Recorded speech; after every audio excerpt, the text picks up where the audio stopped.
das geht nicht. Ich wär noch mal blöde mit dem Scheißding. Hallo.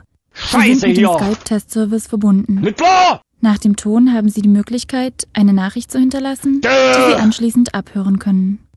Schwarzen Bildschirm hab ich. Schwarzen Bildschirm. Kabel alles dran. On, off, on, off, on, off. 200 Puls hab ich. Scheiße! Bildschirm hab ich. Schwarzen Bildschirm. Jetzt geht er. Kabel alles dran. On, da off, geht! On, off, on, off. Ich hab hier auf den Knopf gedrückt und der geht. Puls hab ich. Scheiße, da Wenn Sie geht! Ihre Ich eigene rede Stimme mich auf hören am Wochenende konnten, und der dann geht! haben Sie Skype richtig konfiguriert. Oh! Wenn Sie nur diese Nachricht hören, Prima! aber nicht Ihre eigene Stimme, dann Da sind die geht! Einstellungen für die Aufnahme nicht korrekt. Da geht! Bitte überprüfen Sie Ihr Mikrofon Scheiße, da geht! bzw. Ihre Ich rede mich auf Mikrofoneinstellungen. und der geht! Oder besuchen Sie skype.com für weitere Unterstützung. Oh! Vielen Dank für Ihren Anruf. Prima!